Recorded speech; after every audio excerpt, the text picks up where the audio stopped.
Big news in trade. Trump just slashed Japanese tariffs to 15% in exchange for a massive $550 billion investment fund. We're talking semiconductors, energy, rare earths, and more. Is market access becoming the new currency?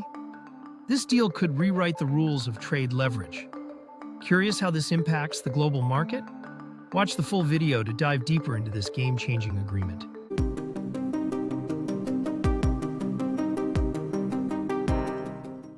First thing, we're talking President Trump, as we've mentioned. He continues to leverage access to the United States market. Gary, thing number one, President Trump continues to leverage the U.S. market with Japan.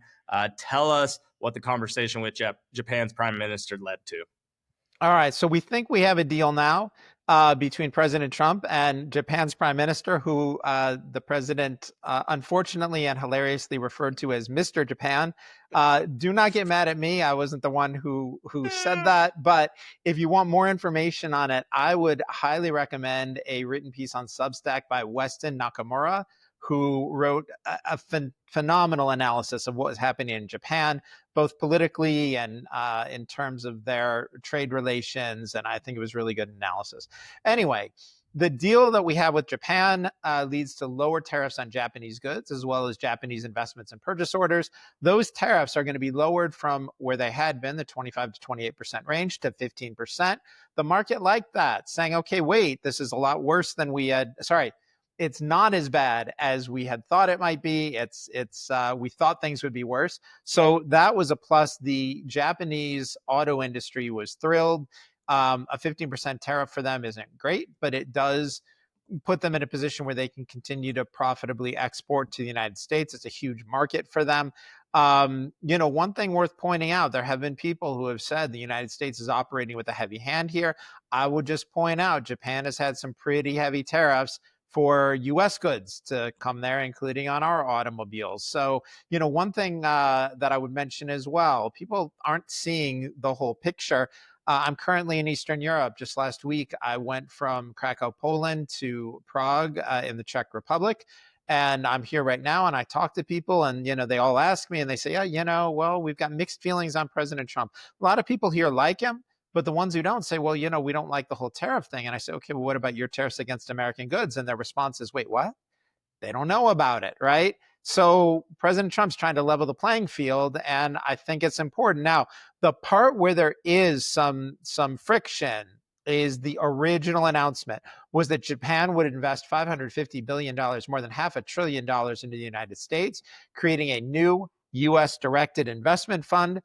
And that is going to target industries like semiconductor manufacturing, energy infrastructure, rare earths, pharmaceuticals, and all sorts of other stuff.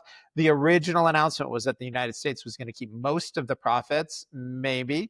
Japan, now on their end, has committed to open its market wider to U.S. agriculture, energy, and defense products. That's a win, especially given the fact that Japan has a huge rice shortage and spiking rice prices. I think the rice prices have more than doubled. They may have tripled.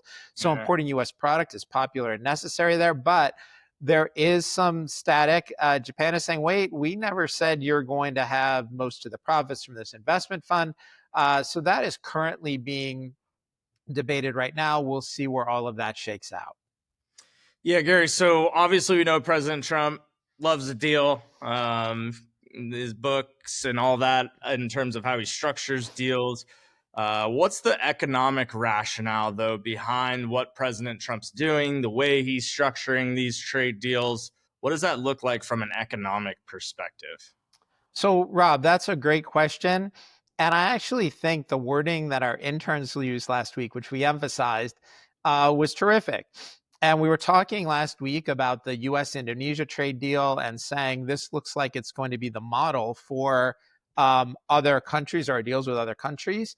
And basically, the president is effectively leveraging the U.S. market as a monetized asset. He's charging companies to access the gigantic U.S. consumer market. Yep. And basically saying he's allowing them to pay not only to reduce tariffs, but to participate in trade with the United States. These two-way trade agreements are shifting towards transactional, results-oriented deals. The president is successfully targeting more reciprocal trade relationships. Again, I think this is the key thing. I understand why our trade partners are saying, wait a minute, we've been good trade partners. We don't like you raising tariffs on our products. But they're all conveniently ignoring the fact that many of our trade partners have had some pretty big tariffs against US goods. Their markets aren't fully open. President Trump is saying, no, we want reciprocal, trade relationships. And just to give you one quick sense of how out of balance we are, the amount of trade between the US and Japan is $230 billion with a $70 billion US deficit. That's enormous. Yeah. So, they've closed their markets to us in many ways or charged a lot. The president is successfully saying, you know what, we're going to go to more reciprocal relationships. And if you want to access the US consumer, you're going to pay for it. And Yep. it's turning into I think, a better place for the United States right now. Yeah, I completely agree. I think you're exactly right. He's leveraging access. I've even seen it in certain instances where on the IT tech side, right, there's just advantages for even these companies outside of the United States to move infrastructure to IT support here, uptime, availability of websites that we're seeing, things like that, as well as just the reduction in overall problems that you're running into. So I think there's a lot of different plays here at play, or excuse me, strategies here at play that we're seeing play out. Gary, one thing I wanted to ask, because I know it happened over the weekend, and if you don't know anything or haven't looked into it, I believe something with the EU as well with President Trump. Do you have just a quick tidbit on that or thought? Yeah, so the quick answer is just like Indonesia, just like Japan, it's the same model. Right now, it looks like the deal is going to be struck at around 15% tariffs. It should be reciprocal. I think, all the details aren't out, but 15%, the market is breathing a sigh of relief on that. The market was worried that it would be much worse. I think the thing with President Trump is he doesn't want to end international trade, but we've talked about this before. The United States has been outsourcing, it's selling off our manufacturing capacity for more than 40 years. That's not sustainable. We need to be able to make things in the United States. We just don't want to be in a position where we have no manufacturing capacity. So he's doing all he can to encourage companies to produce in the United States, to get foreign countries to buy American products. He's been, honestly, the best salesperson that we've had in the White House for U.S. products and U.S. companies. So that part's good.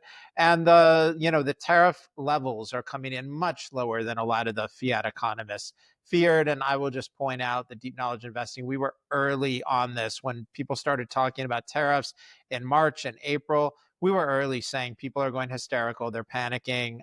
I just don't see it as reason to panic, and figured everything would be fine. We put that in writing and talked about that on this channel. So I think so far we've been right on this one.